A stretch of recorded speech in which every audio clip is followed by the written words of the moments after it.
Hey there folks, this is John again. Today let's try and figure out how we can get the best tone out of our analog here. Now, first of all, I'm not a master at this stuff, okay? What I do know is how to figure it out. And I'm just gonna take you along on the journey. So let me walk you through my setup real quick. Here's my setup right now. You can see the amp right here. It's the Marshall DSL-20 HR something or other. Here are the pedals I'm using. This one I'm using all the time. This one I'm using all the time. It's Noise Gate, Fender Engager Boost, Boss Super Overdrive, Proco Red for some nasty fuzzy tones, power supply for the pedals, Torpedo, Captor, 8 ohm, powered by Phantom Power.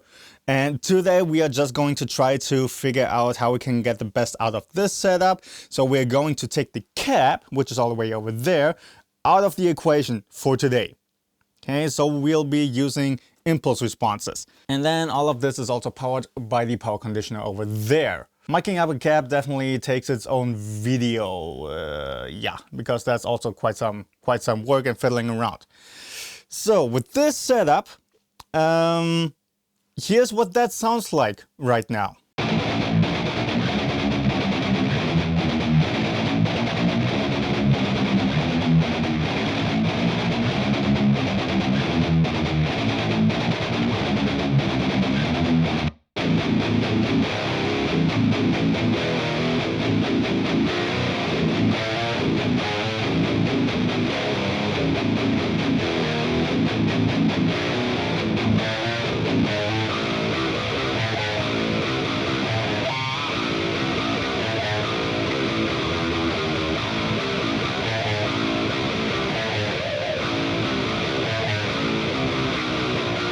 So you can hear the rest. It sounds pretty nasty, pretty nastily good. But in this way, it wouldn't sit in the mix very well. So I need to do quite some extensive EQing. You know what? Let's take the jump tape desk out of it for now, just for and also don't need this and this. You know what? Let's take those out. So we just need to work with EQ. This is what I need to do.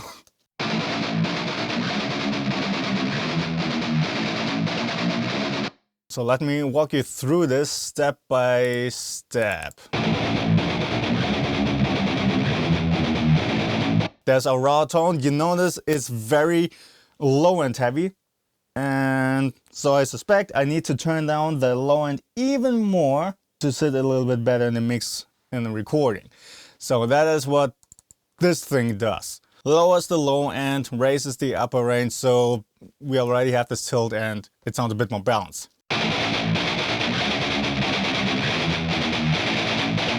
But of course it sounds very harsh right now. So that is what these two here do. Oops, or rather these two. This one is just a little bit of a icing on the top.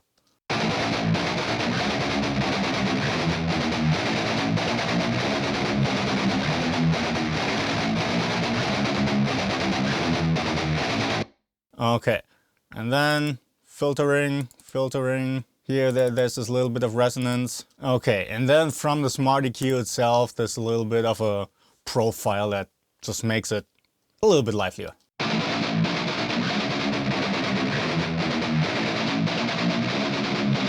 And in the mix,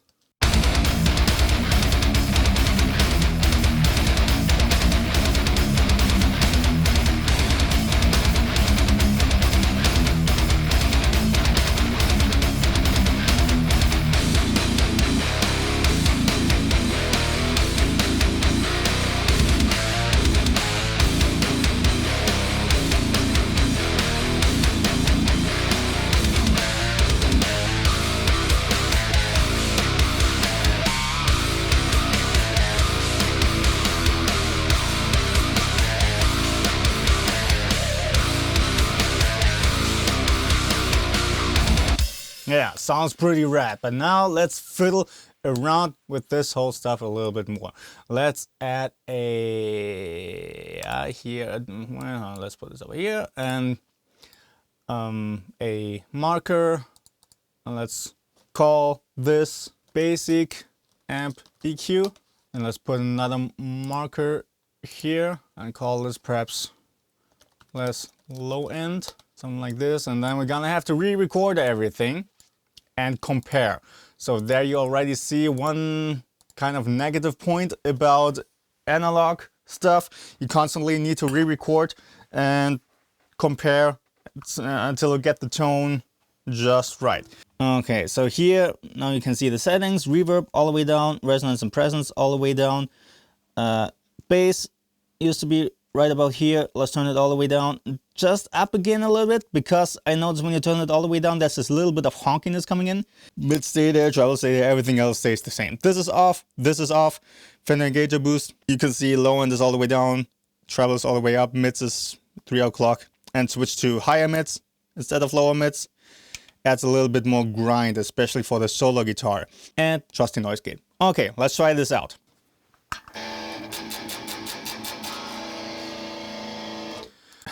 I already noticed, hearing that tone through the cab back there, it sounds a little bit wimpier, but perhaps then it also doesn't carry through the house as much, that low end, and maybe it sits better in the mix. So let's record again and try this out. Let's compare this already. And let's take the EQ out.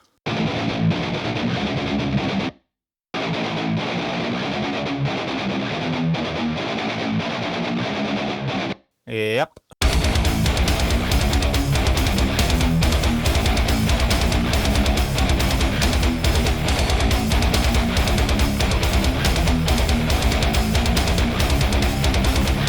You know what? For funsies, let's give this a quick and dirty EQ.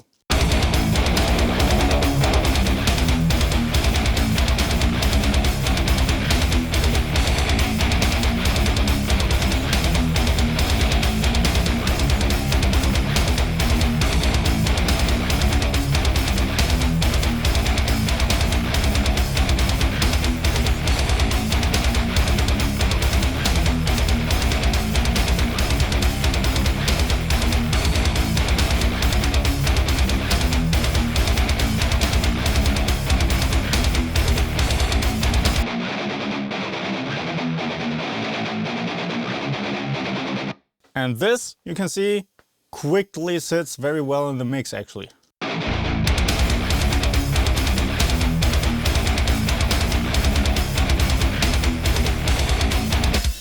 So let's do it like this, so we have a bit more separation. And we can really obviously compare everything.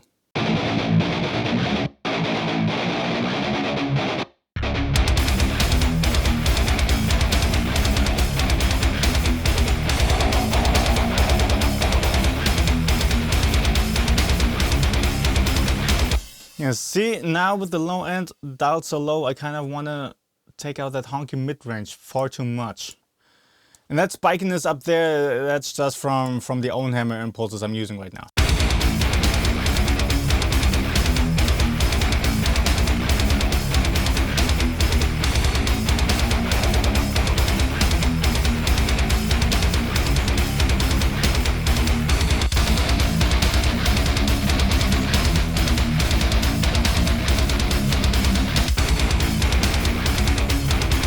Let's also record the other parts again.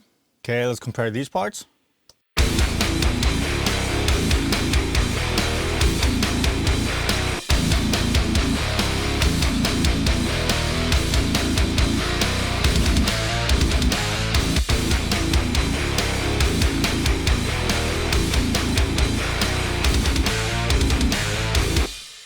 Of course, in this way, it also makes me EQ differently. But still, I noticed there needs to be more top range in here.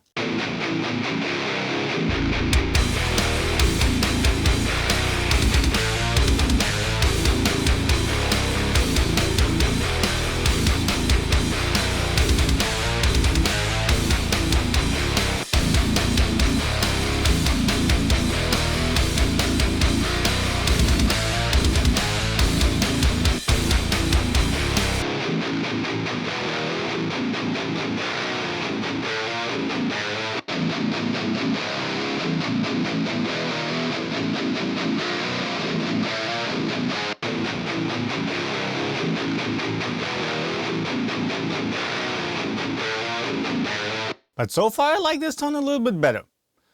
Let's try again the Smart EQ feature.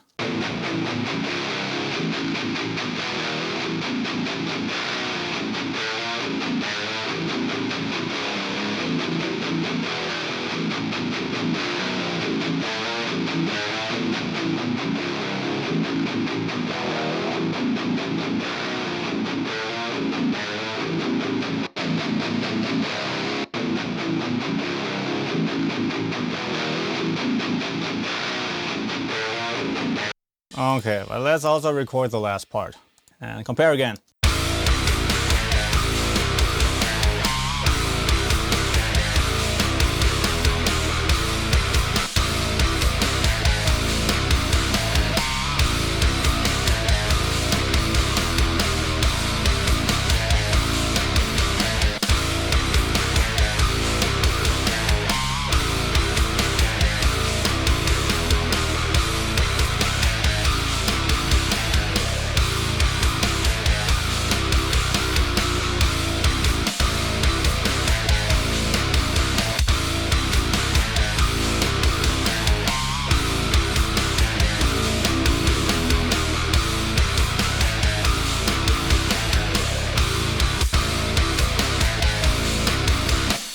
Can't really decide, to be honest.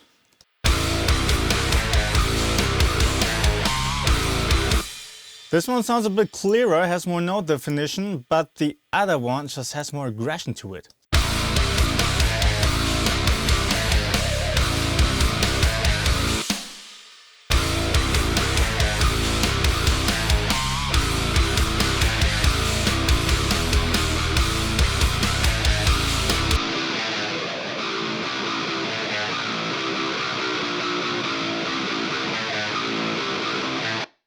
Well, okay.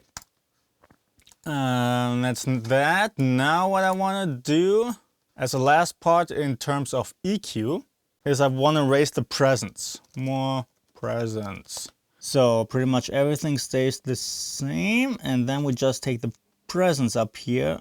Let's try halfway and see if we then, you know what, let's raise this a little bit. I know I need to dial this back down in the mix, but you notice how that mid-range gets kind of honky when this one is all the way down. So let's put this about 9 o'clock, this one 12 o'clock, and keep the rest the same again and see what happens. I also need to dial down the output because raising the presence actually makes it kind of loud. Okay, now let's see how well this sits in the mix without any EQ first. Let's turn off all the EQs from all of these different iterations.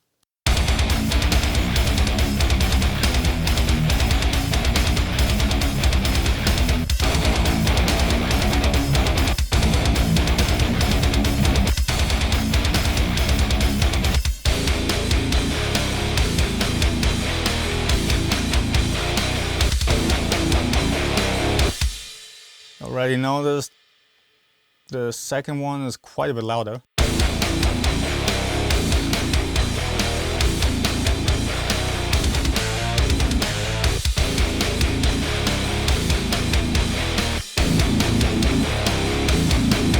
This one is just uber low end. Oh my goodness.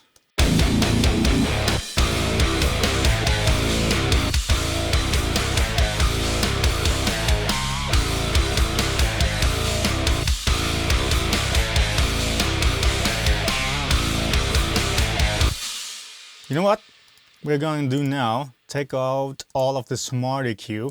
Let's just use the standard Pro EQ in here, and let's give all of these iterations a quick and dirty EQ setup. See what we got.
So yeah, with this one you see need to low shelf, need to high shelf, then take out that nasty scratchiness.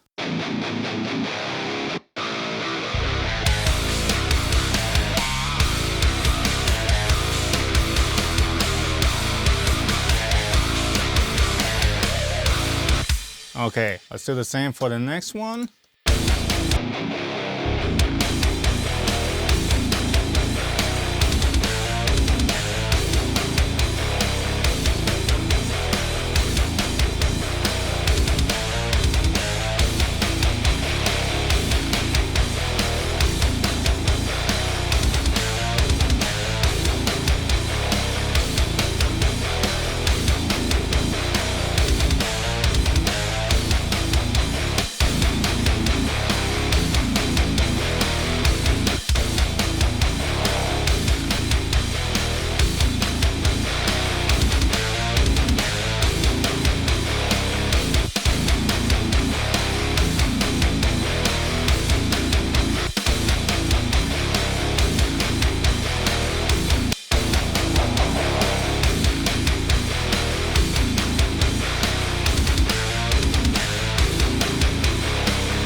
Here I already noticed the first iteration, even though it's so low-endy and needs a lot of low shelving, it just sounds so much more aggressive.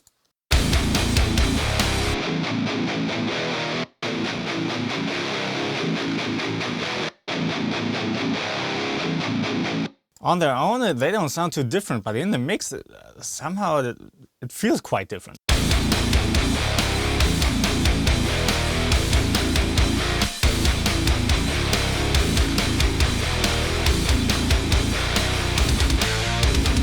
Oh well, let's go to the last one.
Let me check this with the headphones, because this gives me a better picture of the low end.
Okay, here I need to make some kind of compromise because palm mutes definitely feel better to me personally on the first tone, but there's more note definition in the other two tones. This guitar's in my way right now.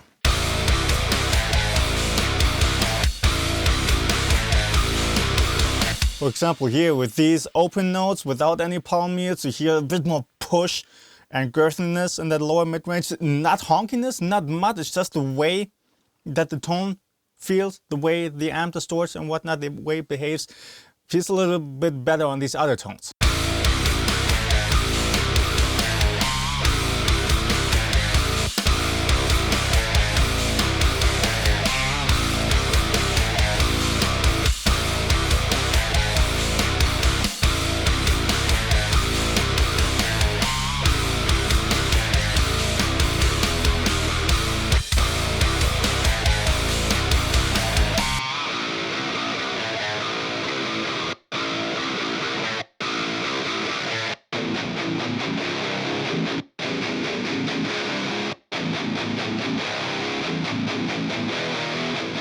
So in the end, it doesn't really make that big of a difference. I mean, sure, the EQ moves change a little bit, but they sound very, very similar. It's really nuances that are different. It's like in the second tone, it definitely sounds more defined on the lower mid-range. The first tone sounds more aggressive, and the third tone seems to be some kind of compromise between the two. So maybe that's something I might go with. Now, while we're at this, let's also check the first riff I have in here. That is specifically to check out how the amp behaves to fast palm muting on low tuning. Because the better, or well, the more purpose-built the amp is, the tighter that low end is. The way I like to see it is that it keeps that note definition in the lower frequency range more pronounced. And the PV was definitely really good at that. This one is a little bit floppy on that, but let's see if we can somehow optimize it.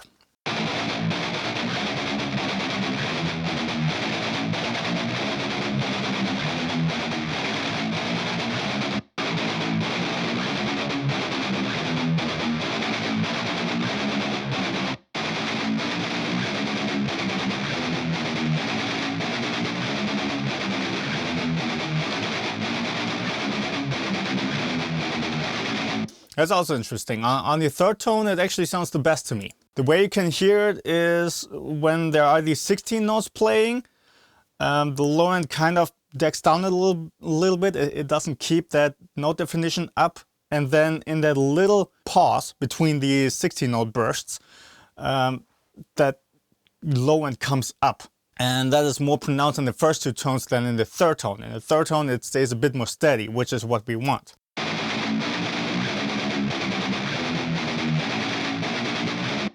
Okay, so let's keep our amp settings on this third tone. Now what I want to do is do the same thing, but with the Boss Super Overdrive, the SD-1, and see how that affects the tone. So now we're gonna turn off the engager boost, instead turn on the Super Overdrive. Let's put the tone all the way up.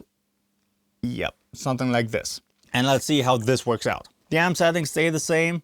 Presence at 12 o'clock, low end at 3 o'clock, mids all the way up, and then high end at 1 to 2 o'clock. Rest stays the same as it did before. And now we compare these two third tones and iterations. Let's solo it.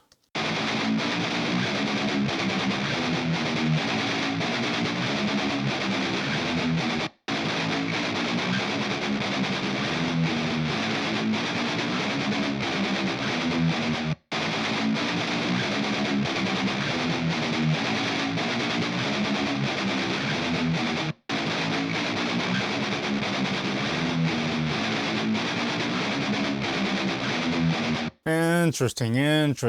So you notice with the Fender, engager boost, it sounds a bit scratchier, a bit harsher. I suppose because that treble boost and the mid boost just produces much more of that upper range boost than the Boss ST1 does on its own with the tone all the way up. The low end is kind of hard to discern. I want to say it's a little bit better on the Fender, but the difference is so minute. Let me check with the headphones again.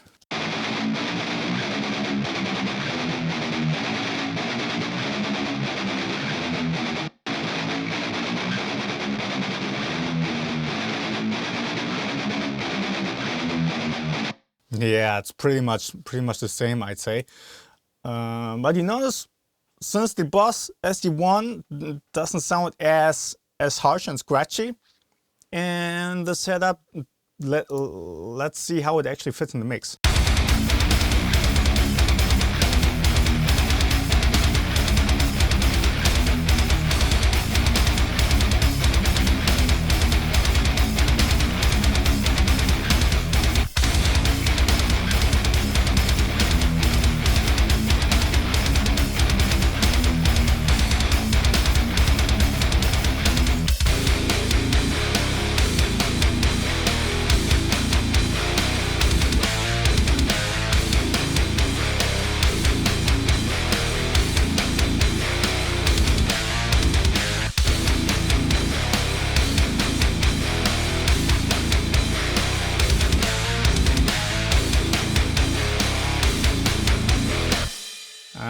See, it's not as bright, it doesn't cut through as much. Let's copy these again, like so. Let's put them on their own bus, and let's raise that top end a little bit more.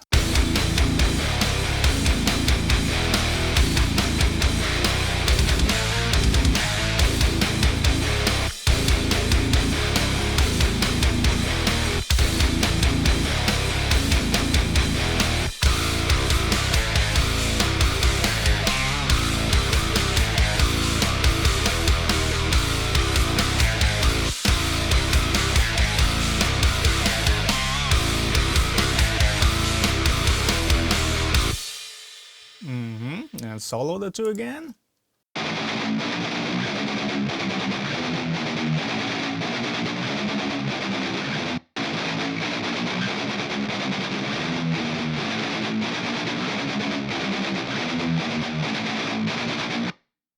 This is again interesting, even though the frequency balance is pretty much exactly the same. The way the tone distorts with the Boss Overdrive still feels different. To me personally, it feels a bit more organic, a bit more smudgy and dirty, pretty much what I wanted. With the Fender, it sounds a bit more controlled and precise and to the point, because it's a clean drive. Okay, it doesn't add any kind of little bit of dirt or distortion on its own.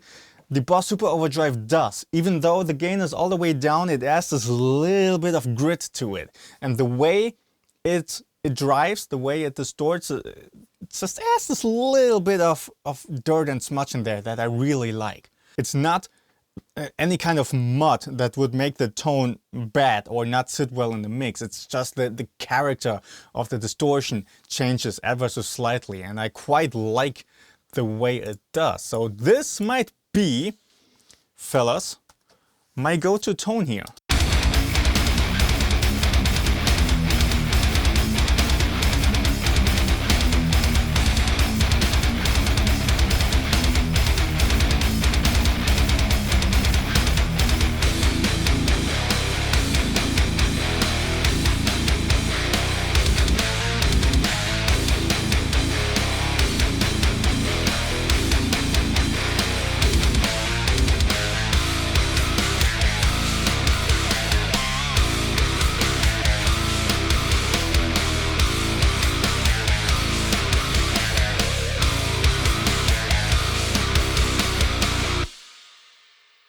And I quite like it. Let's compare it again with the very first tone.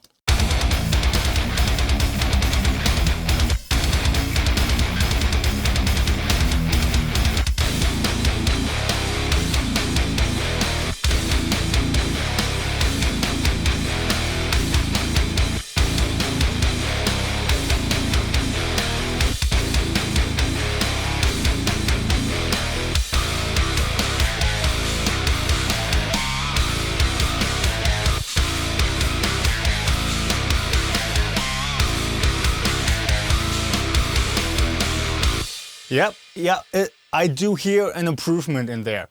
It's not as harsh and scratchy as the first tone. It's more controlled. At the same time, there's more life in it because of the boss instead of the Fender. So that's definitely a keeper. You know what I'm gonna do? I'm gonna take a picture of the setup, because you know, it's not like you can actually save presets or anything in here. Just like that. Okay. Okay, so that's it for this first part of this two-parter. Now we got a very solid tone out of our setup. In the next video, we are going to mic out the cab and see how we can get the best tone out of that. And probably we need to, again, tweak stuff in here, because right now it's tweaked that it sounds good with own hammer impulses. With other impulses, I may need to dial the EQ a bit differently. Of course, it would be easier if I had the eyes and I would just reamp those eyes, then I would also always have the same performance in there, but I don't have a reamp box. That's like 100 to 150 bucks, which I don't exactly need right now. So I'm not going to spend that kind of money. I'd rather do it this way. That's it for this video. You know what to do. You know how YouTube works. Like and comment and subscribe and click the bell icon. Probably I should start saying all that stuff at the beginning of the video. Because who's still around here at the end of the video? If you are, then good. You have not disappointed me. Bye!